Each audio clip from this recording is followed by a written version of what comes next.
ಸುದ್ದಿಯ ಸಿಂಹಾಸನ ನಮ್ಮ ಹಾಸನ ಟಿವಿ ನ್ಯೂಸ್ಗೆ ಸ್ವಾಗತ. ನಾನು ಸೋನಾ ನಾಯ್ಕ್. ಮೊದಲಿಗೆ ಮುಖ್ಯಾಂಶಗಳು. ಜಿಲ್ಲಾ ಪಂಚಾಯತ್ ದಿಶಾ ಸಭೆಯಲ್ಲಿ ಕೊಬ್ಬರಿ ಅಕ್ರಮದ ಧ್ವನಿ, ತನಿಖೆಗೆ ಆದೇಶ ನೀಡಿದ ಸಂಸದ ಪ್ರಜ್ವಲ್. ಸರ್ಕಾರಿ ಆಸ್ಪತ್ರೆ ಕ್ಯಾನ್ಸರ್ ಘಟಕಕ್ಕೆ ವೈದ್ಯರು ಸಿಬ್ಬಂದಿಗಳ ಕೊರತೆ ನೀಗಿಸಲು ಹಿರಿಯ ನಾಗರಿಕರ ವೇದಿಕೆಯಿಂದ ಸಭೆ.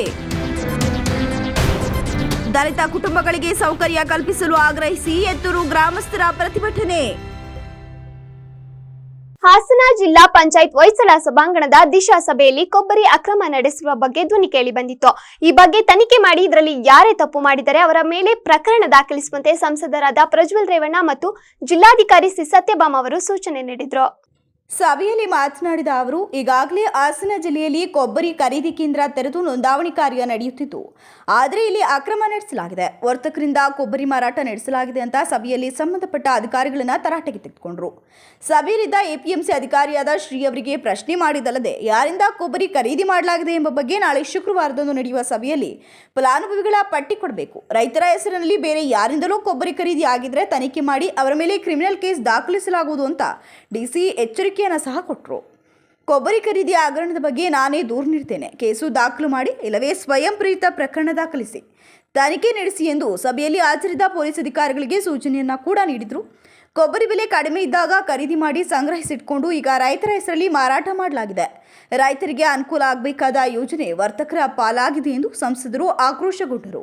ಈ ಹಗರಣದಲ್ಲಿ ಅಧಿಕಾರಿಗಳೇ ಭಾಗಿಯಾಗಿದ್ದಾರೆ, ಹಣ ಪಡೆದು ನಕಲಿ ಕಾರ್ಡ್ ನೀಡಿದ್ದಾರೆ ಅಂತ ದೂರಿದರು. ಇನ್ಯಾಫೆಡ್ ಖರೀದಿ ಕೇಂದ್ರದವರು ಫೋನ್ ಮಾಡಿದ ಕೂಡಲೇ ಯಾಕೆ ರಿಸರ್ವ್ ಪೊಲೀಸ್ ಕಳಿಸ್ತೀರಾ, ಹಿಂದೆ ಮುಂದೆ ಯೋಚನೆ ಮಾಡಲ್ವಾ ಅಂತ ಪ್ರಶ್ನಿಸಿ ಪೊಲೀಸ್ ಮೇಲೆ ಸಂಸದರು ಸಿಡಿಮಿಡಿಗೊಂಡರು. ಸ್ಥಳದಲ್ಲಿ ಏನು ನಡೀತಿದೆ ಅಂತ ತಿಳಿದುಕೊಳ್ಳದೆ ಫೋನ್ ಬಂದ ತಕ್ಷಣ ರಿಸರ್ವ್ ಪೊಲೀಸ್ ಕಳಿಸುವುದು ಯಾಕೆ, ಇನ್ನು ಮುಂದೆ ಯೋಚನೆ ಮಾಡಿ ಕಳಿಸಿ ಅಂತ ಪೊಲೀಸ್ ಅಧಿಕಾರಿಗಳಿಗೆ ಸಲಹೆಯನ್ನ ನೀಡಿದ್ರು. ಈಗ ಸುಮಾರು 12,000 ರೂಪಾಯಿ ಅಂತ ಖರೀದಿ ಮಾಡಿದ್ದಾರೆ ಪರ್ ಕ್ವಿಂಟಾಲ್. ಇವತ್ತು ಆಚೆ ಯಾರು ಏನಾರು ಮಾತಾಡ್ಬೋದು, ಮಾರ್ಕೆಟ್ ಅಲ್ಲಿ ನಡೀತಾ ಇರೋ ಬೆಲೆ ಇವತ್ತು 8,000-8,500 ರೂಪಾಯಿ. ಅಂದ್ರೆ ಕೇಂದ್ರ ಸರ್ಕಾರ ಸುಮಾರು 4,500 ರೂಪಾಯಿ ಪರ್ ಕ್ವಿಂಟಾಲ್ಗೆ ಇವತ್ತು ನಷ್ಟ ಪಡಿತಾ ಇದೆ. ಆದ್ರೂ ಕೂಡ ಒಂದು ಕೊಬ್ಬರಿ ಬೆಳೆಗಾರರಿಗೆ ಅನುಕೂಲ ಆಗಬೇಕು ಅಂತ ಹೇಳಿ ಇವತ್ತು ಅಷ್ಟು ಅನುದಾನ ಕೊಡೋ ಅಂತ ಕೆಲಸನ ಮಾಡಿದೆ. ಇವತ್ತು ಮಾಡಿದ್ರು ಕೂಡ ನೇರವಾಗಿ ರೈತರ ಪರವಾಗಿ ನಿಲ್ಬೇಕಾಗಿದ್ದಂತ ನೆಫೆಡ್ ಇವತ್ತು ಯಾರ್ದಾರ್ದೋ ಮಾತು ಕಟ್ಕೊಂಡು ಬ್ರೋಕರ್ಸ್ಗಳು ಮಾತು ಕಟ್ಕೊಂಡು ಅವ್ಯವಹಾರ ಆಗಿರೋದಂತೂ ಎದ್ದು ಕಾಣ್ತಾ ಇದೆ.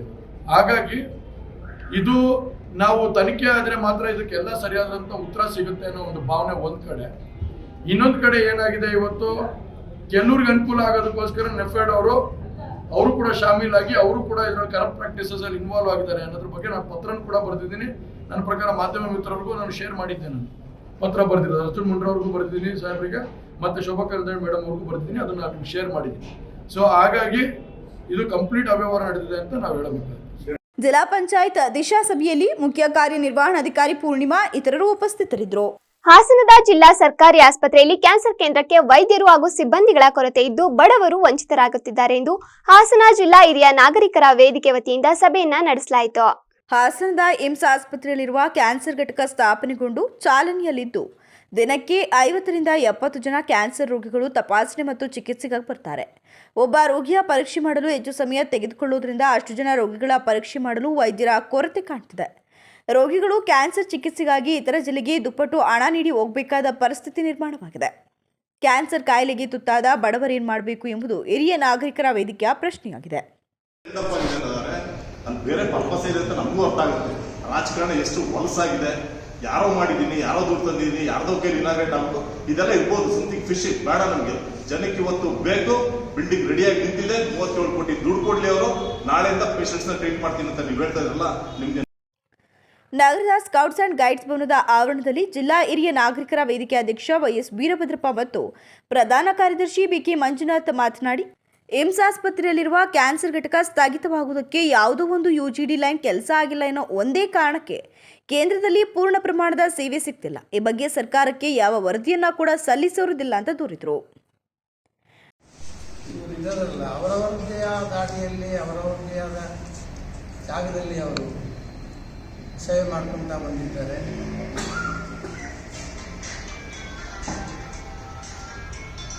ವಿಶ್ವ ಯಾವತ್ತು ಬೇಕಾದ್ರೂ ಮಾತ್ರ ಮಾಡ್ಬೋದು. ಯಾವತ್ತು ಮಾಡಬೇಕು ಅಂತ ಅಂದ್ಬಿಟ್ಟು ಡಿಸೈಡ್ ಮಾಡಿ ನಾವು ಮತ್ತೆ ನಾನು ಹೇಳ್ತೀನಿ, ಮುಂದೆ ವಿಷಯ ತಿಳಿಸ್ತೀನಿ. ಡಾಕ್ಟರ್ ಹೇಮಲತಾ ಮಾತನಾಡಿ, ಕ್ಯಾನ್ಸರ್ ರೋಗದಿಂದ ಸಂಭವಿಸುವ ಸಾವುಗಳು ಹೆಚ್ಚಾಗಿದ್ದು ಪ್ರತಿ 1 ಲಕ್ಷ ಮಹಿಳೆಯರಲ್ಲಿ 22 ಮಹಿಳೆಯರಿಗೆ ಬ್ಲಡ್ ಕ್ಯಾನ್ಸರ್ ಕಾಯಿಲೆಗೆ ತುತ್ತಾಗ್ತಿದ್ದಾರೆ. 29 ಜನ ಕ್ಯಾನ್ಸರ್ಗೆ ಸಾಯುತ್ತಿರುವುದು ಆತಂಕದ ವಿಚಾರವಾಗಿದೆ. ಪರಿಣಾಮಕಾರಿಯಾಗಿ ಈ ಸಮಸ್ಯೆಯನ್ನು ತಡೆಗಟ್ಟಬೇಕಾಗಿದ್ದು, ಆದರೆ ಜನರಲ್ಲಿ ಅರಿವು ಕಡಿಮೆ ಇದ್ದು ಬಡತನ, ಅತಿಯಾದ ಸಂಕೋಚ ಕಾಡ್ತಿದೆ. ವೈದ್ಯ ಲೋಕವು ಹಗಲಿರುಳು ಶ್ರಮ ಮತ್ತು ಸಂಶೋಧನೆಯಿಂದ ಗಣನೀಯವಾದ ಕ್ರಾಂತಿಕಾರಕ ಪ್ರಗತಿ ಸಾಧಿಸಿದೆ ಎಂದು ತಿಳಿಸಿದರು. ಸಂಭವಿಸುವ ಸಾವುಗಳು ತುಂಬ ಜಾಸ್ತಿಯಾಗಿ ಮಹಿಳೆಯರಲ್ಲಿ ಉಂಟಾಗುವ ಸಾವುಗಳಲ್ಲಿ ಇದು 2ನೇ ಕಾರಣ ಆಗಿದೆ. ಪ್ರತಿ 1 ಲಕ್ಷ ಮಹಿಳೆಯರಲ್ಲಿ 22 ಜನಕ್ಕೆ ಬ್ರೆಸ್ಟ್ ಕ್ಯಾನ್ಸರ್ ಕಾಯಿಲೆಗೆ ತುತ್ತಾಗ್ತಿದ್ದಾರೆ ಹಾಗೂ 29 ಜನ ಸರ್ವೈಕಲ್ ಕ್ಯಾನ್ಸರ್ಗೆ ತುತ್ತಾಗ್ತಾ ಇದ್ದಾರೆ. ಇದೆಲ್ಲ ತುಂಬ ಆತಂಕಕಾರಿಯಾದ ಬೆಳವಣಿಗೆ. ಹಾಗಾಗಿ ಇದನ್ನು ನಾವು ಪರಿಣಾಮಕಾರಿಯಾಗಿ ಈ ಸಮಸ್ಯೆಯನ್ನು ನಾವು ತಡೆಗಟ್ಟಬೇಕು.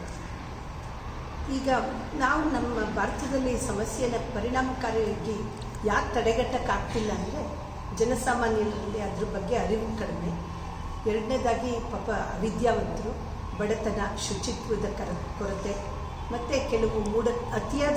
ಈ ಸಭೆಯಲ್ಲಿ ಹಿರಿಯ ನಾಗರಿಕರ ವೇದಿಕೆ ಸದಸ್ಯರಾದ ಜಗದೀಶ್, ಸದಸ್ಯರಾದ ಮಹಾಲಕ್ಷ್ಮಿ, ದೊಡ್ಡಯ್ಯ, ಡಾಕ್ಟರ್ ಹೇಮಲತಾ, ಹಸಿರುಭೂಮಿ ಪ್ರತಿಷ್ಠಾನದ ಸಂಸ್ಥಾಪಕ RP ವೆಂಕಟೇಶ್ ಮೂರ್ತಿ, ಖಜಾಂಚಿ ಕೆ ರಮೇಶ್, ಶಾರದಾ, ಗೌರಮ್ಮ, ಹಿರಿಯ ಪತ್ರಕರ್ತ ವೆಂಕಟೇಶ್, ಜಯಮ್ಮ, ವನಜಾಕ್ಷಿ, ಮಾಜಿ ಯೋಧರಾದ ವೆಂಕಟೇಶ್, ಗೋವಿಂದೇಗೌಡ, ಬಸವರಾಜು, ಪುಟ್ಟಸ್ವಾಮಿ, ಮುಬಾಶಿರ್ ಅಹಮದ್, ಮಂಜುನಾಥ್ ಶರ್ಮಾ ಇತರರು ಉಪಸ್ಥಿತರಿದ್ದರು. ದಲಿತರು ವಾಸವಿರುವ ಜಾಗಕ್ಕೆ ಕಾಯಂ ಸಾಗುವಳಿ ಪತ್ರ ಇಸ್ವತ್ತು ಮೂಲಭೂತ ಸೌಕರ್ಯ ಒದಗಿಸುವಂತೆ ಎತ್ತೂರು ಗ್ರಾಮಸ್ಥರು ಹಾಸನ ಜಿಲ್ಲಾಡಳಿತಕ್ಕೆ ಮನವಿ ಸಲ್ಲಿಸಿದರು. ನಗರದ ಜಿಲ್ಲಾಧಿಕಾರಿ ಕಚೇರಿ ಬಳಿ ಜಮಾಯಿಸಿದ್ದ ಸಕಲೇಶಪುರ ತಾಲೂಕಿನ ಎತ್ತೂರು ಗ್ರಾಮಸ್ಥರು ಜಿಲ್ಲಾಧಿಕಾರಿಗಳಿಗೆ ಮನವಿ ಸಲ್ಲಿಸಿದ ನಂತರ ಗ್ರಾಮದ ಮುಖ್ಯಸ್ಥ ಕುಮಾರಯ್ಯ ಮಾತನಾಡಿ, ತಲೆಮಾರುಗಳಿಂದ ತಳಗುಡಿಸಿ ಒಂದು ಸೂರು ನಿರ್ಮಿಸಿಕೊಂಡು ಜೀವನ ಸಾಗಿಸುತ್ತಿರುವ ದಲಿತರನ್ನ ಒಕ್ಕಲೆಬ್ಬಿಸುವ ಕೆಲಸಕ್ಕೆ ಮುಂದಾಗಿದ್ದ ಅಧಿಕಾರಿಗಳಿಗೆ ಇದೀಗ ಹಿನ್ನಡೆಯಾಗಿದೆ. ಆದರೆ ಕಾನೂನಾತ್ಮಕವಾಗಿ ಅಲ್ಲಿ ವಾಸವಿರುವ ದಲಿತರು ಯಾವುದೇ ಬೇರೆ ಜಮೀನನ್ನು ಒತ್ತುವರಿ ಮಾಡಿಲ್ಲ ಎಂಬುದು ಸರ್ವೆ ಮೂಲಕ ರುಜುವಾತಾಗಿದೆ. ಗ್ರಾಮದಲ್ಲಿನ ಸರ್ವೆ ನಂಬರ್ 302ರಲ್ಲಿ ತಲೆಮಾರುಗಳಿಂದ ವಾಸವಿರುವ ವಾಸಿಗಳ ಬಳಿ ಸ್ಥಳಕ್ಕೆ ಸಂಬಂಧಪಟ್ಟ ಹಂಗಾಮಿ ಸಾಗುವಳಿ ಪತ್ರವಿದ್ದು ಅನೇಕ ವರ್ಷಗಳಿಂದ ವಾಸ ಮಾಡುತ್ತಿದ್ದು 1977-78ನೇ ಸಾಲಿನಲ್ಲಿ ದಲಿತರು ಹಾಗೂ ಇತರ ಸಮುದಾಯದವರು ವಾಸವಿರುವ ಮನೆಗಳ ವಿಸ್ತೀರ್ಣಕ್ಕೆ ಸಂಬಂಧಿಸಿದಂತೆ ಅಂದಿನ ತಾಲೂಕು ಆಡಳಿತ ವತಿಯಿಂದ ಫಲಾನುಭವಿಗಳನ್ನು ಗುರುತಿಸಿ ವೈಯಕ್ತಿಕವಾಗಿ ಹಂಗಾಮಿ ಸಾಗುವಳಿ ಪತ್ರವನ್ನು ನೀಡಿದೆ. ಅಲ್ಲಿಂದ ಇಲ್ಲಿಯವರೆಗೂ ಸರ್ವೆ ನಂಬರ್ 302ರಲ್ಲಿ ಸುಮಾರು 63 ಕುಟುಂಬಗಳು ವಾಸ ಮಾಡುತ್ತಿವೆ. 2004 ಫೆಬ್ರವರಿ 3ರಲ್ಲಿ ಸ್ಥಳೀಯ ಕಂದಾಯ ಇಲಾಖೆ ಹಾಗೂ ಗ್ರಾಮ ಪಂಚಾಯಿತಿ ಸೇರಿ MR ನಂಬರ್ 49 ದಾಖಲಿಸಿ ದಲಿತರಿಗೆ ಮಂಜೂರಾಗಿದ್ದ ಸರ್ವೆ ನಂಬರ್ 302ರ 2 ಎಕರೆ ಜಮೀನನ್ನ ಗ್ರಾಮ ಪಂಚಾಯಿತಿ ಎಂದು ನಮೂದು ಮಾಡುತ್ತಾರೆ ಅಂತ ತಿಳಿಸಿದರು. ಆದುದರಿಂದ ಮಾನ್ಯ ಜಿಲ್ಲಾಧಿಕಾರಿಗಳು ಈ ಬಗ್ಗೆ ಗಮನ ಹರಿಸಿ ಇಲ್ಲಿ ವಾಸವಿರುವ ದಲಿತ ಕುಟುಂಬಗಳ ಸ್ಥಳಗಳಿಗೆ ಕಾಯಂ ಸಾಗುವಳಿ ಚೀಟಿ, ಈಸ್ವತ್ತು ಹಾಗೂ ಮೂಲಭೂತ ಸೌಕರ್ಯಗಳನ್ನು ಒದಗಿಸಬೇಕು ಅಂತ ಮನವಿ ಮಾಡಿದರು. ಎತ್ತೂರು ನಾವು ಸುಮಾರು ತಂದೆ ಕಾಲದಿಂದ ಕೂಡ ಸರ್ವೆ 302 ಮತ್ತು 195 ವಾಸ ಇದ್ದೀವಿ. 1994 ಪಾಣಿ ಬರುತ್ತೆ. ಪಾಣಿ ಬಂದ ಸಂದರ್ಭದಲ್ಲಿ 1942ರಿಂದ ಬಂದಂಥ ಪಾಣಿನ 91 ಇಸ್ವಿಯಲ್ಲಿ ಡ್ರಾಪ್ ಮಾಡ್ತಾರೆ ಅಧಿಕಾರಿಗಳು. ಆದರೆ ಅಲ್ಲೇ ವಾಸ ಇದ್ದೀವಿ. ಇದು 2ನೇ ಬಾರಿ ನಾವು ಅರ್ಜಿ ಕೊಡ್ತಿರೋದು. ಇವತ್ತಿನ ಅರ್ಜಿ ಕೊಡ್ತಿರೋ ಉದ್ದೇಶ ಏನಪ್ಪ ಅಂತಂದರೆ, ನಾವು ಕಳೆದ ಜನವರಿ ಕೂಡ ಮಾನ್ಯ ಜಿಲ್ಲಾಧಿಕಾರಿಗಳನ್ನ ಭೇಟಿ ಮಾಡಿದ್ದೀವಿ. ಇಷ್ಟೇ ಜನ ಬಂದಿದ್ವಿ. ಇದಕ್ಕೆ 2 ಕೋಟಿ ಜನ ಅಲ್ಲಿ ವಾಸ ಇದ್ದಾರೆ. ಕೂಲಿನ ನಾಲಿ ಮಾಡ್ಕೊಂಡು ಜೀವನ ಮಾಡ್ತಿದ್ದೀವಿ. ಆದರೆ ಸರ್ಕಾರದವರು ಇದುವರೆಗೂ ಕೂಡ ನಮ್ಮನ್ನು ನೀವು ಏನಾಗಿರಿ ಅಂತ ಕೇಳಿಲ್ಲ. ಒಂದು. 2ನೇದಾಗಿ ಅಲ್ಲಿ ನಮ್ಮ ಜಮೀನು ಕೂಡ ಆಸ್ಪತ್ರೆಗೆ ಮತ್ತು ಸ್ಕೂಲಿಗೆ ಒತ್ತುವರಾಗಿದೆ. ಅದನ್ನು ನೀವೇ ಒತ್ತುವರಿ ಮಾಡಿರಿ ಅಂತ ಹೇಳಿದ್ದಾರೆ. ಅದು ಮೊನ್ನೆ ಕಳೆದ ತಿಂಗಳು ಸರ್ವೆ ಆಯಿತು. ಈ ಸಂದರ್ಭದಲ್ಲಿ ಗ್ರಾಮದ HR ಕುಮಾರಯ್ಯ, ಹೂವಣ್ಣ, ದೊಡ್ಡಯ್ಯ, ಮಲೇಶಿಂಡಿ, ಚಂದ್ರಯ್ಯ, ಸುಬ್ಬಯ್ಯ, ಗೌರಮ್ಮ, ಸುಶೀಲಮ್ಮ, ಜಯಂತಿ, ಅರಿಣಿ, ರತ್ನಮ್ಮ, ಯಶೋಧ, ಸುಶೀಲಾ, ರಮೇಶ್, ಕರ್ಣ, ರವಿ, ಶಿವಕುಮಾರ್, ಧನು, ಪೃಥ್ವಿ ಸೇರಿದಂತೆ ಇತರರು ಉಪಸ್ಥಿತರಿದ್ದರು. ಬೀದಿ ಬದಿ ವ್ಯಾಪಾರಿಗಳ ಅನುಕೂಲಕ್ಕಾಗಿ ಸರ್ಕಾರ ಹಲವು ಯೋಜನೆಗಳನ್ನು ರೂಪಿಸಿದ್ದು ಅವುಗಳ ಸದ್ಬಳಕೆಯನ್ನ ಮಾಡಿಕೊಳ್ಳಬೇಕು ಎಂದು ಪುರಸಭೆ ಅಧ್ಯಕ್ಷೆ ತೀರ್ಥಕುಮಾರಿ ತಿಳಿಸಿದರು. ಸಭೆಯನ್ನು ಉದ್ದೇಶಿಸಿ ಮಾತನಾಡಿದ ಅವರು, ಬೇಲೂರು ಪುರಸಭೆ ಅಧ್ಯಕ್ಷೆ ತೀರ್ಥಕುಮಾರಿ ವೆಂಕಟೇಶ್ ಪುರಸಭೆ ಹಾಗೂ ಜಿಲ್ಲಾ ಕೌಶಲ್ಯ ಉದ್ಯಮಶೀಲ ಮತ್ತು ಜೀವನೋಪಾಯ ಇಲಾಖೆಯಿಂದ ಬೀದಿ ಬದಿ ವ್ಯಾಪಾರಿಗಳಿಗೆ ಮಾರ್ಗದರ್ಶನದ ಜೊತೆಗೆ ಬೀದಿ ಬದಿಯ ವ್ಯಾಪಾರಿಗಳು ಗ್ರಾಹಕರಿಗೆ ಉತ್ತಮ ಗುಣಮಟ್ಟದ ಪದಾರ್ಥಗಳನ್ನು ನೀಡಬೇಕು. ಅಲ್ಲದೆ ತಾವು ವ್ಯಾಪಾರ ಮಾಡುವ ಸ್ಥಳಗಳಲ್ಲಿ ಸುತ್ತಮುತ್ತ ಸ್ವಚ್ಛತೆಯನ್ನು ಕಾಪಾಡಿಕೊಳ್ಳಬೇಕು. ಸಂಗ್ರಹವಾದ ಕಸವನ್ನ ಪುರಸಭೆಯ ಆಟೋ ಟಿಪ್ಪರ್ಗಳಲ್ಲಿ ಹಾಕಬೇಕು. ಕಾರಣ ಬೇಲೂರು ಪ್ರವಾಸಿ ತಾಣವಾಗಿರುವುದರಿಂದ ಇಲ್ಲಿಗೆ ಹೆಚ್ಚಿನ ಸಂಖ್ಯೆಯಲ್ಲಿ ಪ್ರವಾಸಿಗರು ಬರ್ತಾರೆ. ಹಾಗಾಗಿ ಸ್ವಚ್ಛತೆಯ ಬಗ್ಗೆ ಹೆಚ್ಚಿನ ಕಾಳಜಿ ವಹಿಸಬೇಕು. ಬೀದಿ ವ್ಯಾಪಾರಿಗಳು ರಸ್ತೆಯಲ್ಲಿ ನಿಂತು ವ್ಯಾಪಾರ ಮಾಡೋದ್ರಿಂದ ವಾಹನಗಳ ದಟ್ಟಣೆ ಉಂಟಾಗುತ್ತದೆ. ಅವರುಗಳು ಆದಷ್ಟು ರಸ್ತೆಗೆ ಬಾರದಂತೆ ಗಮನ ಹರಿಸಬೇಕು ಅಂತ ತಿಳಿಸಿದರು. ರಸ್ತೆ ಬದಿ ವ್ಯಾಪಾರ ಬೀದಿ ಬದಿ ಅಂದ ತಕ್ಷಣ ನಾವು ಬೀದಿ ಬದಿ ವ್ಯಾಪಾರಸ್ಥರಿಂದ ಬೀದಿ ಬದಿ ಕೂತ್ಕೊಳ್ತಾರೆ. ಇವಾಗ ರಸ್ತೆ ಟ್ರಾಫಿಕ್ ಜಾಮ್ ಅನ್ನೋದು ಇವತ್ತು ಬೆಂಗಳೂರಿನ ಜ್ವಲಂತ ಸಮಸ್ಯೆ ಅಂದ್ರೆ ಟ್ರಾಫಿಕ್ ಸಮಸ್ಯೆ. ಆ ಸಮಸ್ಯೆ ಯಾಕೆ ಆಗ್ತಿದೆ ಅಂದ್ರೆ ಫುಟ್ಪಾತ್ ಓಡಾಡಕ್ಕೆ ಜನಗಳಿಗೆ ಜಾಗ ಕೊಡ್ತಾ ಇಲ್ಲ. ಉಳಿದಂತ ಏನ್ ಮಾಡ್ತಾರೆ, ಜಾಗ ಇರಲ್ಲ, ವ್ಯಾಪಾರದಾರರು ಇಟ್ಕೊಂಡಿರ್ತಾರೆ. ನೀವು ಮಾತ್ರ ಅಲ್ಲ, ಅಂಗಡಿಗಳವರು ಸಹ ಅದೇ ಕೆಲಸ ಮಾಡ್ತಾ ಇದ್ದಾರೆ. ಹಾಸನ ನ್ಯಾಯಾಲಯದ ಹಿರಿಯ ಸಿವಿಲ್ ನ್ಯಾಯಾಧೀಶ ರವಿಕಾಂತ್ ಮಾತನಾಡಿ, ಬೀದಿ ಬದಿ ವ್ಯಾಪಾರಿಗಳು ವ್ಯಾಪಾರ ಮಾಡಲಿರುವ ಕಾನೂನುಗಳ ಬಗ್ಗೆ ಅರಿತುಕೊಳ್ಳಬೇಕು. ಸಾರ್ವಜನಿಕರಿಗೆ ತೊಂದರೆ ಆಗದಂತೆ ನಡೆದುಕೊಳ್ಳಬೇಕು. ವ್ಯಾಪಾರ ಮಾಡುವ ಸ್ಥಳಗಳಲ್ಲಿ ಯಾವುದೇ ಶೆಡ್ ನಿರ್ಮಾಣ ಮಾಡಬಾರದು. ಅಲ್ಲದೆ ಇಲಾಖೆ ಷರತ್ತುಗಳನ್ನು ಉಲ್ಲಂಘಿಸಬಾರದು. ಒಂದು ವೇಳೆ ನಿಯಮಗಳಿಗೆ ವಿರುದ್ಧವಾಗಿ ನಡೆಕೊಂಡ್ರೆ ಅಂತಹ ವ್ಯಾಪಾರಿಯ ಪರವಾನಗಿಯನ್ನು ರದ್ದುಗೊಳಿಸಲಾಗುವುದು. ಅಲ್ಲದೆ ಅವರಿಗೆ ದಂಡವನ್ನು ವಿಧಿಸಬಹುದು.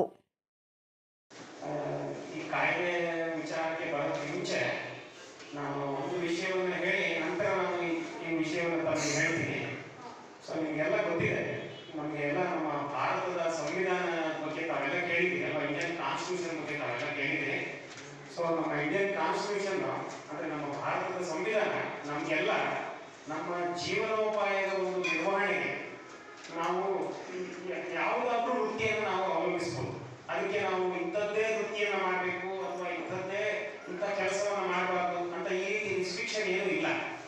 ಸೊ ನಮ್ಮ ಜೀವನೋಪಾಯದ ನಿರ್ವಹಣೆಗೆ ಈ ಸಭೆಯಲ್ಲಿ ಜಿಲ್ಲಾ ಕೌಶಲ ಅಭಿವೃದ್ಧಿ, ಉದ್ಯಮಶೀಲತೆ ಮತ್ತು ಜೀವನೋಪಾಯ ಇಲಾಖೆಯ ವ್ಯವಸ್ಥಾಪಕ ರಾಜಶೇಖರ್, ಪುರಸಭೆ ಮುಖ್ಯಾಧಿಕಾರಿ ಸುಜಯ್ ಕುಮಾರ್ ಸೇರಿದಂತೆ ಇತರರು ಹಾಜರಿದ್ದರು.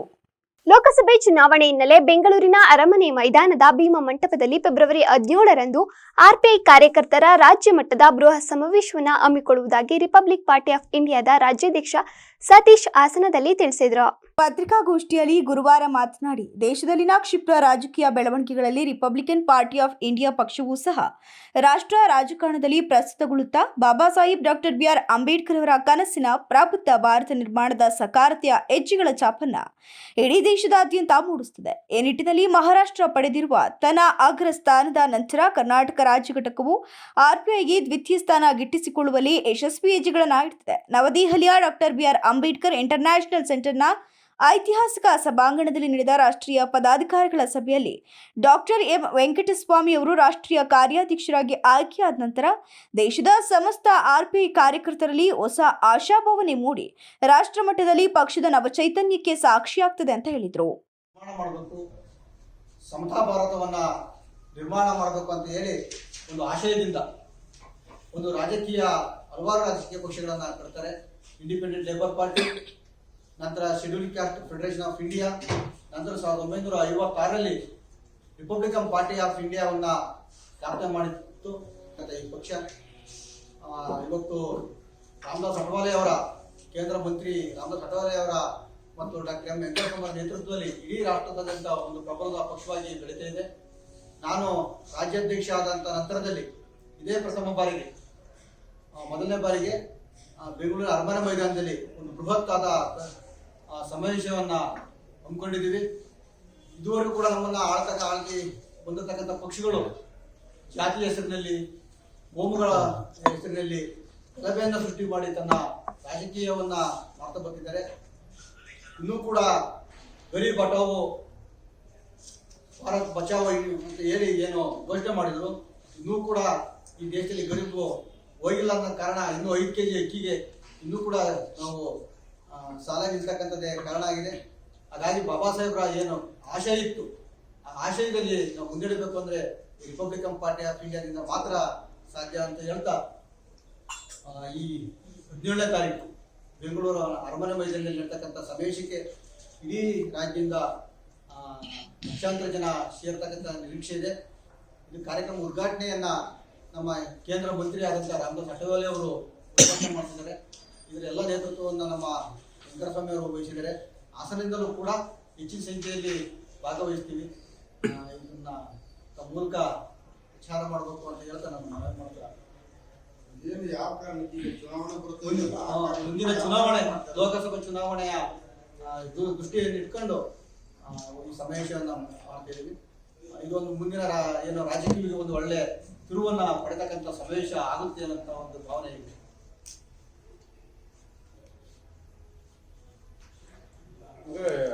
ಎನ್ಡಿಎ ಮೈತ್ರಿಕೂಟದಲ್ಲಿ ಇದೆ ಸರ್. ಇದೆ ಸರ್. ರಾಜ್ಯದಲ್ಲಿ ಏನಾದ್ರು ಸೀಟ್ ಅದನ್ನ ಕೇಳುತ್ತಿದ್ದೀವಿ ಸರ್. ಈ ಪತ್ರಿಕಾಗೋಷ್ಠಿಯಲ್ಲಿ ಆರ್ಪಿ ಪಕ್ಷದ ಮುಖಂಡರಾದ ಹರೀಶ್, ಯೋಗೀಶ್, ರಂಜಿತ್ ಕುಮಾರ್, ಉಪಾಧ್ಯಕ್ಷ ಸತೀಶ್ ಇತರರು ಉಪಸ್ಥಿತರಿದ್ದರು. ಸಂವಿಧಾನ ಜಾಗೃತಿ ಜಾಥಾ ರಾಷ್ಟ್ರಮಟ್ಟದ ಸಮ್ಮೇಳನದ ಭಾಗವಾಗಿ ಹಾಸನದ ಅಂಬೇಡ್ಕರ್ ಭವನದಲ್ಲಿ ಜಿಲ್ಲಾ ಮಟ್ಟದ ವಿಜ್ಞಾನ ಮತ್ತು ಸಂವಿಧಾನ ಜಾಗೃತಿ ಎಕ್ಸ್ಪೋ ಮತ್ತು ಪ್ರದರ್ಶನ ಕಾರ್ಯಕ್ರಮವನ್ನು ಯಶಸ್ವಿಯಾಗಿ ಜರುಗಿತು. ಸಮಾಜ ಕಲ್ಯಾಣ ಇಲಾಖೆ ಉಪನಿರ್ದೇಶಕರು ಲಕ್ಷ್ಮೀಗೌಡ ಅವರು ಮಾಧ್ಯಮದೊಂದಿಗೆ ಮಾತನಾಡಿ, ವಸತಿ ಶಿಕ್ಷಣ ಸಂಸ್ಥೆಗಳ ಸಂಘದ ವತಿಯಿಂದ ಮೊರಾರ್ಜಿ ದೇಸಾಯಿ ವಸತಿ ಶಾಲೆ, ಕಿತ್ತೂರು ರಾಣಿ ಚೆನ್ನಮ್ಮ ವಸತಿ ಶಾಲೆ, ಅಂಬೇಡ್ಕರ್ ವಸತಿ ಶಾಲೆ, ಇಂದಿರಾ ಗಾಂಧಿ ವಸತಿ ಶಾಲೆಗಳ ವಿದ್ಯಾರ್ಥಿಗಳೇ ತಯಾರಿಸಿದ ಮಾಡೆಲ್ಗಳನ್ನು ಪ್ರದರ್ಶನಕ್ಕೆ ಇಡಲಾಗಿದೆ. ಉತ್ತಮವಾದ ರೀತಿಯಲ್ಲಿ ವಿಜ್ಞಾನ ವಸ್ತು ಪ್ರದರ್ಶನ ಮಾಡಲಾಗಿದೆ ಅಂತ ಹೇಳಿದರು. ಸಂವಿಧಾನದ ಜಾಗೃತಿ ಜಾಥಾ ರಾಷ್ಟ್ರಮಟ್ಟದ ಸಮ್ಮೇಳನದ ಅಂಗವಾಗಿ ಎಕ್ಸ್ಪೋ ಪ್ರದರ್ಶನಕ್ಕಾಗಿ ಪೂರ್ವ ಸಿದ್ಧತೆಯನ್ನ ಮಾಡಿಕೊಳ್ಳಲಾಗಿದೆ. ಈ ಕಾರ್ಯಕ್ರಮದಲ್ಲಿ ಒಟ್ಟು 37 ಶಾಲೆಗಳು ಭಾಗವಹಿಸಿದ್ದು, ವಸ್ತು ಪ್ರದರ್ಶನದಲ್ಲಿ ಮುಖ್ಯವಾಗಿ ಸಂವಿಧಾನದ ಪೀಠಿಕೆ, ಎನರ್ಜಿ ಮಾಡೆಲ್ ಮಾಡಲಾಗಿದ್ದು, ಸಾಮಾಜಿಕ ಸುಸ್ಥಿರಗಳು ಸೇರಿದಂತೆ ಹಲವಾರು ಉಪಯುಕ್ತ ಮಾಡೆಲ್ಗಳನ್ನು ಮಕ್ಕಳು ಮಾಡಿರುವುದಾಗಿ ತಿಳಿಸಿದರು. ಇವತ್ತು ನಮ್ಮ ವಸತಿ ಶಿಕ್ಷಣ ಸಂಸ್ಥೆಗಳ ಸಂಘದ ವತಿಯ ಕ್ರೈಸ್ಟ್ ಶಾಲೆಗಳಾದಂಥ ಮೊರಾರ್ಜಿ ದೇಸಾಯಿ ವಸತಿ ಶಾಲೆ, ಕಿತ್ತೂರು ರಾಣಿ ವಸತಿ ಶಾಲೆ, ಅಂಬೇಡ್ಕರ್ ವಸತಿ ಶಾಲೆ, ಇಂದಿರಾ ಗಾಂಧಿ ವಸತಿ ಶಾಲೆಗಳ ಈ ಒಂದು ಮಾಡೆಲ್ಗಳನ್ನ ಮಾಡಿ ನಮ್ಮ ಸಮಾಜ ಕಲ್ಯಾಣ ಇಲಾಖೆ ಮತ್ತು ಹಿಂದುಳಿದ ಕಲ್ಯಾಣ ಇಲಾಖೆಯ ಎಲ್ಲ ಶಾಲೆಗಳ ವಿದ್ಯಾರ್ಥಿಗಳು ಈ ಮಾಡೆಲ್ಗಳನ್ನ ಎಕ್ಸಿಬಿಷನ್ನ ಪ್ರದರ್ಶನ ಮಾಡ್ತಾರೆ. ಉತ್ತಮವಾದ ರೀತಿಯಲ್ಲಿ ಎಕ್ಸಿಬಿಷನ್ ಮಾಡಿದ್ದಾರೆ. ಅದರಲ್ಲಿ ಈ ಸಂವಿಧಾನ ಜಾಗೃತಿ ಜಾಥಾ ರಾಷ್ಟ್ರಮಟ್ಟದ ಸಮ್ಮೇಳನದ ಭಾಗವಾಗಿ ಎಕ್ಸ್ಪೋ ಮತ್ತು ಪ್ರದರ್ಶನಕ್ಕಾಗಿ ಈ ಒಂದು ಪೂರ್ವ ಸಿದ್ಧತೆಯನ್ನು ಕೂಡ ಮಾಡ್ಕೊಂಡಿದ್ದೀವಿ. ಈ ಪೂರ್ವ ಸಿದ್ಧತಾ ಕಾರ್ಯಕ್ರಮದಲ್ಲಿ ಇಲ್ಲಿ 37 ಶಾಲೆಗಳು ಭಾಗವಹಿಸಿದ್ದಾರೆ. ಈ 37 ಶಾಲೆಗಳ ಮಕ್ಕಳು ಕೂಡ ಈ ಒಂದು ಕಾರ್ಯಕ್ರಮದಲ್ಲಿ ಜಿಲ್ಲಾಧಿಕಾರಿ, ಹಿಂದುಳಿದ ವರ್ಗಗಳ ಕಲ್ಯಾಣ ಇಲಾಖೆ ಚಂದ್ರಶೇಖರ್, ಹಾಸನ ಜಿಲ್ಲಾ ಸಮನ್ವಯಾಧಿಕಾರಿಗಳಾದ ಜಿಪಿ ರಾಜ, ರವಿಚಂದ್ರನ್, ಮಲ್ನಾಡ್ ಇಂಜಿನಿಯರಿಂಗ್ ಕಾಲೇಜು ಉಪನ್ಯಾಸಕರು ನೀಲಕಂಠಪ್ಪ, ಸುಜಲಾ ಪಿಯು ಕಾಲೇಜಿನ ಉಪನ್ಯಾಸಕರಾದ ಮೈತ್ರಿ ಮತ್ತು ಧವನ್, ವಸತಿ ಶಾಲೆಯ ಪ್ರಾಂಶುಪಾಲರುಗಳಾದ ಭಾಗ್ಯಲಕ್ಷ್ಮಿ ಮತ್ತು ಯೋಗೇಶ್ ಹಾಗೂ ಕರ್ನಾಟಕ ವಸತಿ ಶಿಕ್ಷಣ ಸಂಸ್ಥೆಗಳ ಜಿಲ್ಲಾಧ್ಯಕ್ಷರಾದ ಸಿಎನ್ ಉಷಾ ಇತರರು ಉಪಸ್ಥಿತರಿದ್ದರು. ಅರಸೀಕೆರೆ ತಾಲೂಕಿನ ಆರನಹಳ್ಳಿಯ ಕೋಡಿ ಮಠದ ಶ್ರೀಗಳಿಗೆ ಹಾಸನ ಜಿಲ್ಲಾ ಕಾಂಗ್ರೆಸ್ ಅಲ್ಪಸಂಖ್ಯಾತರ ವಿಭಾಗದ ಉಪಾಧ್ಯಕ್ಷರಾಗಿ ನೇಮಕಗೊಂಡಿರುವ ಹಲ್ಲಾಜ್ ಗೌಸ್ ಅಹಮದ್ ರವರಿಂದ ಗೌರವ ಸಮರ್ಪಣೆಯನ್ನ ಮಾಡಲಾಯಿತು. ನಂತರ ಮಾತನಾಡಿ ಗೌಸ್ ಅಹಮದ್ ಅವರು ಕೆಲ ದಿನಗಳ ಹಿಂದೆ ಮಠಕ್ಕೆ ಮುಖ್ಯಮಂತ್ರಿ ಸಿದ್ದರಾಮಯ್ಯ ಅವರು ಹಾಗೂ ಸಚಿವರು ಜಮೀರ್ ಅಹಮದ್ ಖಾನ್ ಹಾಗೂ ಸ್ಥಳೀಯ ಶಾಸಕ ಶಿವಲಿಂಗೇಗೌಡರು ಆಗಮಿಸಿದ ಸಂದರ್ಭದಲ್ಲಿ ಕೋಡಿ ಶ್ರೀಗಳು ಅವರ ಬಳಿ ಮಾತನಾಡಿ, ಆರನಹಳ್ಳಿ ಮಸೀದಿಯ ಕಾಮಗಾರಿಕೆ ನಡೆಯುತ್ತಿದೆ. ಈ ಮಸೀದಿಗೆ 40 ಲಕ್ಷದ ಹಣದ ಅವಶ್ಯಕತೆ ಇದೆ. ಅದರಿಂದ ವಾಕ್ ಬೋರ್ಡ್ ವತಿಯಿಂದ ಮಂಜೂರು ಮಾಡಿಸುವಂತೆ ಸಚಿವರ ಗಮನಕ್ಕೆ ತಂದಿದ್ರು. ಕಾರಣ ಎಂದು ಸಚಿವ ಜಮೀರ್ ಅಹಮದ್ ಖಾನ್ ಸರ್ಕಾರದ ಗಮನಕ್ಕೆ ತಂದು 30 ಲಕ್ಷ ರೂಪಾಯಿಗಳು ಅನುದಾನವನ್ನು ಮಂಜೂರು ಮಾಡಿಸಿದ್ದಾರೆ. ಅದರಲ್ಲಿ ಮೊದಲು ಕಂತಿನ 10 ಲಕ್ಷ ರೂಪಾಯಿಗಳು ಬಿಡುಗಡೆಯಾಗಿ ಮಸೀದಿಯ ಖಾತೆಗೆ ಬಂದು ಸೇರಿದೆ. ಇದನ್ನು ಕಾಮಗಾರಿಗೆ ಬಳಸಿಕೊಳ್ಳಲಾಗಿದೆ. ಅದರ ಜೊತೆಯಲ್ಲಿ ಶ್ರೀಗಳು ಸಹ 1 ಲಕ್ಷ ದೇಣಿಗೆ ನೀಡಿದ್ದಾರೆ. ಅದರ ಜೊತೆಯಲ್ಲಿ ನನ್ನನ್ನು ಪಕ್ಷದಲ್ಲಿ ಒಂದು ಉತ್ತಮ ಸ್ಥಾನವನ್ನು ನೀಡುವಂತೆ ಸಚಿವರ ಬಳಿ ಹಾಗೂ ಶಾಸಕರ ಬಳಿ ಆಶಯ ವ್ಯಕ್ತಪಡಿಸಿದ ಕಾರಣ ನನಗೆ ಹಾಸನ ಜಿಲ್ಲಾ ಕಾಂಗ್ರೆಸ್ ಅಲ್ಪಸಂಖ್ಯಾತರ ವಿಭಾಗ ಉಪಾಧ್ಯಕ್ಷ ಸ್ಥಾನವನ್ನು ನೀಡಲಾಗಿದೆ. ಅದರಿಂದ ಶ್ರೀಗಳಿಗೆ ಈ ವಿಷಯವನ್ನು ತಿಳಿಸಿ ನನ್ನ ಪರವಾಗಿ ಹಾಗೂ ನನ್ನ ಮಸೀದಿಯ ಕಮಿಟಿಯ ವತಿಯಿಂದ ಗೌರವಿಸಿ ಆಶೀರ್ವಾದ ಪಡೆದುಕೊಳ್ಳಲು ಬಂದಿದ್ದೇವೆ ಅಂತ ತಿಳಿಸಿದರು. ಸ್ವಾಮಿಗಳು ಒಂದು 2 ಬೇಡಿಕೆ ಇಟ್ಟಿದ್ದೆ. ನಾನು ಮುಂಚೆ ಅಧ್ಯಕ್ಷ ಆಗಿದ್ದೇನೆ. ಭಾಳ ನಮ್ಮ ಪಂಚಾಯತಿಲಿ ಅಧ್ಯಕ್ಷ ಆಗಿ ಭಾಳ ಕೆಲಸ ಮಾಡಿದ್ದೆ ನಾನು. ಅದಕ್ಕೆ ನಮ್ಮ ಕೋಡಿಮಠ ಸ್ವಾಮಿಗಳು ಮತ್ತು ಜಮೀರ್ ಅಹಮದ್ ಮತ್ತು MLA ಸಾಹೇಬರು ಅವ್ರು 3 ಸಾಧನೆಗೆ ನಾನು 2 ಬೇಡಿಕೆ ಇಟ್ಟಿದ್ದೆ. ಅದು 2 ಬೇಡಿಕೆಯಲ್ಲಿ ಒಂದು ದೊಡ್ಡ ಮಸೀದಿ ನಮ್ಮ ಅರ್ಧ ಕೆಲಸ ಆಗಿತ್ತು. ಮಸೀದಿ ನಿರ್ಮಾಣಕ್ಕೆ 30 ಲಕ್ಷ ರೂಪಾಯಿ ಬಿಡುಗಡೆ ಮಾಡಿದ್ದಾರೆ. ಅದು 30 ಲಕ್ಷದಲ್ಲಿ ನಮ್ಮ ಸಾಧನೆ ಕೋಡಿಮಠ ಸ್ವಾಮಿಗಳು, ಜಮೀರ್ ಅಹಮದ್ ಮತ್ತು ನಮ್ಮ MLA ಶಿವಲಿಂಗೇಗೌಡರು MLA ಮತ್ತು ನಮ್ಮ ಆದಿಸಾಗರು ಇವ್ರು 4 ಜನ ಇದರ ಬಗ್ಗೆ ಸಾಧನೆ ಮಾಡಿ. ಈ ಸಂದರ್ಭದಲ್ಲಿ ಮಸೀದಿಯ ಧರ್ಮಗುರುಗಳು, ಅಧ್ಯಕ್ಷರು, ಕಾರ್ಯದರ್ಶಿಗಳು, ಸದಸ್ಯರು ಉಪಸ್ಥಿತರಿದ್ದರು. 2019ರಲ್ಲಿ ಪುಲ್ವಾಮಾ ದಾಳಿಯಿಂದ ಹುತಾತ್ಮರಾದ ಯೋಧರನ್ನ ಸ್ಮರಿಸಿ ಇಂದು ದಲಿತ ಸಂಘರ್ಷ ಸಮಿತಿ ಹಾಗೂ ಅರೇಲಿಯ ನಾಗರಿಕ ಬಂಧುಗಳು ಮೊಂಬತ್ತಿ ಬೆಳಗುವುದರ ಮೂಲಕ ಹುತಾತ್ಮ ಯೋಧರಿಗೆ ಗೌರವ ನಮನವನ್ನ ಸಲ್ಲಿಸಲಾಯಿತು. ಇದೇ ವೇಳೆ ಮಾತನಾಡಿದ ಸಂಘರ್ಷ ಸಮಿತಿ ಜಿಲ್ಲಾ ಸಂಚಾಲಕ ಅರೇಹಳ್ಳಿ ನಿಂಗರಾಜು, ಶತ್ರು ದೇಶಗಳಿಗೆ ಸಿಂಹ ಸ್ವಪ್ನವಾಗಿರುವ ಭಾರತದ ಯೋಧರು ಭಯೋತ್ಪಾದಕರ ದಾಳಿಗೆ ಒಳಗಾಗುತ್ತಿರುವುದು ಖೇದನೀಯ. ಶೌರ್ಯಕ್ಕೆ ಪ್ರತೀಕವಾದ ಹುತಾತ್ಮ ಯೋಧರು ಮತ್ತೆ ಭಾರತ ದೇಶದಲ್ಲಿ ಹುಟ್ಟಿ ಬಂದು ದೇಶವನ್ನ ರಕ್ಷಿಸುವಂತಾಗಲಿ ಅಂತ ತಿಳಿಸಿದರು. ಅವ್ರನ್ನ ಫಸ್ಟ್ ನೋಡಬೇಕು. ಇವತ್ತು ರೈತ ಬೆಳೆದ ಅನ್ನ ಕೊಡೋಕೆ ಅಲ್ಲಿ ಕೇಂದ್ರ ಸರ್ಕಾರದಲ್ಲಿ ಮಿಲಿಟರಿ ರಕ್ಷಣೆ ಮಾಡ್ತಾ ಇರೋದು ಯೋಧರು. ನಮ್ಮ ರೈತರಿಗಿಂತಲೂ ಯೋಧರು ಕೊಟ್ಟವರು. ಇಲ್ಲಿ ರೈತ ಬೆಳೆದ ಅನ್ನ ಕೊಟ್ಟಿದ್ದನ್ನ ಅಲ್ಲಿ ಯೋಧ ತಿಂದು ನಮ್ಮನ್ನು ರಕ್ಷಣೆ ಮಾಡ್ತಾರೆ. ಇಲ್ಲಿ ರೈತ, ಅಲ್ಲಿ ಯೋಧ. ಇಂಥ ಒಂದು ರೈತರು ಮತ್ತು ಯೋಧರನ್ನ ಕಾಪಾಡುವಂಥ ಒಂದು ಸರ್ಕಾರ ಇಲ್ಲಿ ನಿರ್ಮಾಣ ಆಗಬೇಕು. ಇಲ್ಲಿ ಎಲ್ಲಿಂದ?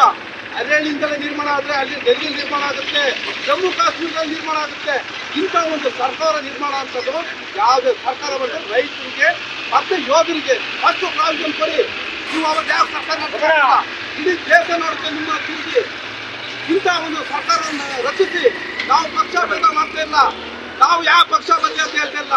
ಯಾವ ಸರ್ಕಾರ ಬಂದರೂ ರೈತರನ್ನು ಮತ್ತು ಯೋಧರನ್ನು ಫಸ್ಟ್ ಕಾಯಿರಿ, ಕೂಲಿ ಕಾರ್ಮಿಕರನ್ನ ಮೊದಲು ನೋಡಿ ಅಂತ ಸರ್ಕಾರ ನಡೆಯುತ್ತೆ. ಇವತ್ತು ಚಂದ್ರಶೇಖರ್ ಅಂತ ಬಿಟ್ರಿ, ಅವರು ಹೋಗಿ ಅಲ್ಲಿ ಅಮಾಯಕವಾಗಿ ಏನೋ ಒಂದು ಅಡಚಣೆ ಆಗಿ 10 ಗಾಡಿನ ತಗೊಬಂದಾಗ ಈ ವೇಳೆ ಮಾದೇವಿ ಅಣ್ಣಪ್ಪ, ವಿರಾಜು, ಗಣೇಶ್, ದೇವರಾಜು, ಲಕ್ಷ್ಮಣ್, ಮಲ್ಲಿಕ್, ಪಾಲಾಕ್ಷ, ಮಹೇಂದ್ರ, ರಾಜು, ವಿರೂಪಾಕ್ಷ, ಪೊಲೀಸ್ ಸಿಬ್ಬಂದಿಗಳು ಹಾಗೂ ಇನ್ನಿತರರು ಉಪಸ್ಥಿತರಿದ್ದರು. ಹಾಲೂರು ತಾಲೂಕಿನ ಕನತೂರು ಗ್ರಾಮದಲ್ಲಿರುವ ಶ್ರೀ ದೇವಿರಮ್ಮ ಹಾಗೂ ವೀರಭದ್ರ ಸ್ವಾಮಿಯವರ ಜಾತ್ರಾ ಮಹೋತ್ಸವವನ್ನು ಫೆಬ್ರವರಿ 16ರಿಂದ 3 ದಿನಗಳ ಕಾಲ ಅದ್ದೂರಿಯಾಗಿ ಆಚರಿಸಲಾಗುವುದು ಎಂದು ದೇವಸ್ಥಾನ ಆಡಳಿತ ಮಂಡಳಿಯ ಕಾರ್ಯದರ್ಶಿ ಸುಪ್ರೀತ್ ತಿಳಿಸಿದರು. ಸುದ್ದಿಗೋಷ್ಠಿಯಲ್ಲಿ ಮಾತನಾಡಿದ ಅವರು, ಐತಿಹಾಸಿಕ ಹಿನ್ನೆಲೆ ಇರುವ ದೇವಾಲಯವು ತಾಲೂಕಿನ ಸುತ್ತಮುತ್ತಲಿನ ಹಳ್ಳಿಗಳ ಮನೆದೇವರುಗಳಾದ 101 ದೇವತೆಗಳಿಗೆ ಅಕ್ಕ ಎನಿಸಿಕೊಂಡಿದ್ದು, ಪ್ರತಿ ವರ್ಷದಂತೆ ಈ ವರ್ಷವೂ ಕೂಡ ಫೆಬ್ರವರಿ 16ರಿಂದ ಪೂಜಾ ಕೈಕರ್ಯಗಳು ನೆರವೇರಲಿದೆ ಅಂತ ಹೇಳಿದರು. ನಂತರ ಮಾತನಾಡಿದ ಪತ್ರಕರ್ತ ಹಾಗೂ ದೇವಸ್ಥಾನದಲ್ಲಿ ಖಜಾಂಚಿ ಮೋಹನ್ ಕಣತೂರು ಮಾತನಾಡಿ, ಶುಕ್ರವಾರ ಮಧ್ಯರಾತ್ರಿ ಒಲಹಳ್ಳಿ ಗ್ರಾಮದಲ್ಲಿ ನೆಲೆಸಿರುವ ದೇವಿರಮ್ಮ ದೇವಿಯ ಸಹೋದರಿಯಾದ ಕೆಂಪಮ್ಮ, ಮುದಿಯಮ್ಮ, ಬೆಳ್ಳಿಮುಖದಮ್ಮ ದೇವರು ಆಗಮಿಸಿ ನಂತರ ಗಂಗಾಸ್ಥಾನದಲ್ಲಿ ಪೂಜೆ ಸಲ್ಲಿಸಿ ವೀರಭದ್ರ ಸ್ವಾಮಿ ಮತ್ತು ದೊಡ್ಡಯ್ಯನ ಚಾಮನ ಕುಣಿತ ನಡೆಯಲಿದೆ. ನಂತರ ಶನಿವಾರ ಬೆಳಗ್ಗೆ 7 ಗಂಟೆಗೆ ಸರಿಯಾಗಿ ಕೆಂಡೋತ್ಸವ, ನಂತರ ನೈವೇದ್ಯ, ಮಹಾಮಂಗಳಾರತಿ, ಅದಾದ ನಂತರ ಬಂದಂತಹ ಭಕ್ತಾದಿಗಳಿಗೆ ಎಲ್ಲರಿಗೂ ಕೂಡ ಅನ್ನದಾನವನ್ನು ಹಮ್ಮಿಕೊಳ್ಳಲಾಗಿದ್ದು, ಮಧ್ಯಾಹ್ನ 3ಕ್ಕೆ ಸರಿಯಾಗಿ ಸಿಡಿ ಉತ್ಸವ ನಡೆಯಲಿದ್ದು, ಹೆಚ್ಚಿನ ಸಂಖ್ಯೆಯಲ್ಲಿ ಭಕ್ತರು ಆಗಮಿಸಿ ದೇವರ ಕೃಪೆಗೆ ಪಾತ್ರರಾಗಬೇಕು ಅಂತ ವಿನಂತಿಸಿದರು. ಇತಿಹಾಸ ಪ್ರಸಿದ್ಧ ದೇವಿರಮ್ಮ ಮತ್ತು ವೀರಭದ್ರ ಸ್ವಾಮಿ ಜಾತ್ರಾ ಮಹೋತ್ಸವವನ್ನು ದೇವಸ್ಥಾನದ ಆಡಳಿತ ಮಂಡಳಿ ವತಿಯಿಂದ ಪ್ರತಿ ವರ್ಷವೂ ಕೂಡ ಇದೊಂದು ಸಾಂಪ್ರದಾಯಿಕವಾಗಿ ನಡೀತಾ ಬರ್ತಿದೆ. ಉತ್ಸವ ಫೆಬ್ರವರಿ 16ರಿಂದ 18ರವರೆಗೆ 3 ದಿನಗಳ ಕಾಲ ಅದ್ದೂರಿಯಾಗಿ ಈ ಬಾರಿ ಕಾರ್ಯಕ್ರಮಗಳನ್ನು ಹಾಕೊಂಡಿದ್ದೀವಿ. ಅದರಂತೆ ಫೆಬ್ರವರಿ 16 ಅಂದರೆ ನಾಳೆ ಶುಕ್ರವಾರ ಬೆಳಗ್ಗೆ 10 ಗಂಟೆಗೆ ಅಭಿಷೇಕ ಪೂಜಾ. ಈ ಸುದ್ದಿಗೋಷ್ಠಿಯಲ್ಲಿ ದೇವಸ್ಥಾನ ಆಡಳಿತ ಮಂಡಳಿಯ ನಿರ್ದೇಶಕ ಮತ್ತು ಅರ್ಚಕ ಜನಾರ್ದನ್, ನಿರ್ದೇಶಕ ಹರ್ಷ ಸೇರಿದಂತೆ ಇತರರು ಉಪಸ್ಥಿತರಿದ್ದರು. ಕಾನೂನಿಗೆ ವಿರುದ್ಧವಾಗಿ ಗುಟ್ಕಾ, ಬೀಡಿ, ಸಿಗರೇಟು ಮಾರಾಟ ಮಾಡುವ ಹೋಟೆಲ್ ಹಾಗೂ ಅಂಗಡಿ ಮಳಿಗೆಗಳ ಮೇಲೆ ಪೊಲೀಸರು ದಿಢೀರ್ ದಾಳಿ ನಡೆಸಿ ದಂಡ ಹಾಕಿದ ಘಟನೆ ಗುರುವಾರ ಬೆಳಿಗ್ಗೆ ಹಾಸನದಲ್ಲಿ ನಡೆದಿದೆ. ನಗರದ ಹೊಸ್ಲೈನ್ ರಸ್ತೆ, ಉತ್ತರ ಬಡಾವಣೆ, ಸಾಲ್ಗಾಮೆ ರಸ್ತೆ, ಆರ್ಸಿ ರಸ್ತೆ, ಬಸಟ್ಟಿಕೊಪ್ಪಲು ಸೇರಿದಂತೆ ನಗರದ ಇತರೆ ಭಾಗಗಳಲ್ಲಿರುವ ಹೋಟೆಲ್, ಇತರೆ ಶಾಪ್ಗಳನ್ನು ಪರಿಶೀಲಿಸಿ ವ್ಯಾಪಾರ ಮಾಡ್ತಿದ್ದವರ ಮೇಲೆ ಕ್ರಮ ಕೈಗೊಂಡು ಗುಟ್ಕಾ, ಪಾನ್ ಪರಾಗ್, ಬೀಡಿ, ಸಿಗರೇಟ್ ವಶಪಡಿಸಿಕೊಂಡಿದ್ದಾರೆ. ಯಾವುದೇ ಪರವಾನಗಿ ಇಲ್ಲದೆ ಮಾದಕ ವಸ್ತುಗಳನ್ನು ವ್ಯಾಪಾರ ಮಾಡಬಾರದು ಎಂದು ಕಾನೂನಿದ್ರು ಉಲ್ಲಂಘಿಸಿದವರ ಮೇಲೆ ಪೊಲೀಸ್ ಇಲಾಖೆ ದಾಳಿ ನಡೆಸುವುದರ ಮೂಲಕ ಚುರುಕು ಮುಟ್ಟಿಸಿದೆ. ಇದನ್ನ ನೋಡಿದ ಇತರೆ ಅಂಗಡಿ ಮಾಲೀಕರು ಎಚ್ಚರಗೊಂಡು ತಮ್ಮ ಅಂಗಡಿಯಲ್ಲಿದ್ದ ವಸ್ತುಗಳನ್ನು ಮರೆಮಾಚಿದ್ದಾರೆ ಎಂದು ಸಾರ್ವಜನಿಕರು ತೋರಿದ್ದಾರೆ. ಕೊನೆಯಲ್ಲಿ ಮತ್ತೊಮ್ಮೆ ಮುಖ್ಯಾಂಶಗಳು. ಜಿಲ್ಲಾ ಪಂಚಾಯತ್ ದಿಶಾ ಸಭೆಯಲ್ಲಿ ಕೊಬ್ಬರಿ ಅಕ್ರಮದ ಧ್ವನಿ, ತನಿಖೆಗೆ ಆದೇಶ ನೀಡಿದ ಸಂಸದ ಪ್ರಜ್ವಲ್. ಸರ್ಕಾರಿ ಆಸ್ಪತ್ರೆ ಕ್ಯಾನ್ಸರ್ ಘಟಕಕ್ಕೆ ವೈದ್ಯರು, ಸಿಬ್ಬಂದಿಗಳ ಕೊರತೆ ನೀಗಿಸಲು ಹಿರಿಯ ನಾಗರಿಕರ ವೇದಿಕೆಯಿಂದ ಸಭೆ. ದಲಿತ ಕುಟುಂಬಗಳಿಗೆ ಸೌಕರ್ಯ ಕಲ್ಪಿಸಲು ಆಗ್ರಹಿಸಿ ಎತ್ತೂರು ಗ್ರಾಮಸ್ಥರ ಪ್ರತಿಭಟನೆ.